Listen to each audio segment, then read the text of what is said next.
Washington, Reuters. Despite saying that the Syrian government is not doing enough to stop Islamic State militants from moving through its territory, the U.S.-led coalition fighting the group does not intend to target militants in those areas, a senior coalition official said on Wednesday.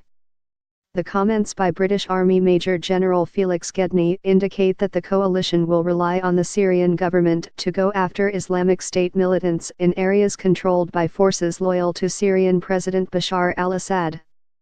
U.S. officials have said in the past that the Syrian government forces are too few, too poor and too weak to fight Islamic State. Gedney, the deputy commander of strategy and support for the coalition, said the fight against Islamic State was not over, and militants had been seen moving west of the Euphrates River. They seem to be moving with impunity through regime-held territory, showing that the regime is clearly either unwilling or unable to defeat Daesh within their borders, Gedney said, using an Arabic acronym for the militant group.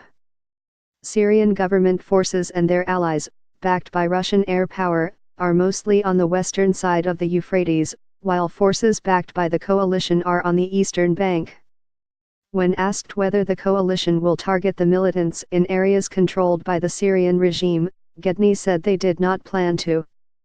"We will continue to deconflict with the Russians, but we have got no intention to operate in areas that are currently held by the regime," Gedney said.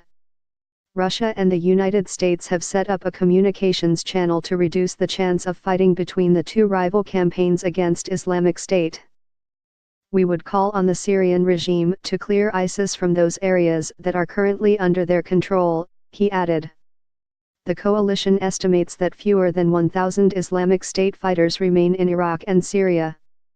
Iraq and Syria have both declared victory over Islamic State in recent weeks, after a year in which the two countries' armies, a range of foreign allies and various local forces drove the fighters out of all the towns and villages that once made up the militant group's self-proclaimed caliphate.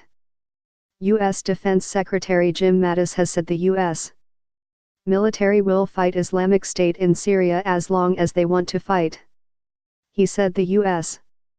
military's longer-term objective would be to prevent the return of an ISIS 2.0. Reporting by Idris Ali, editing by Leslie Adler.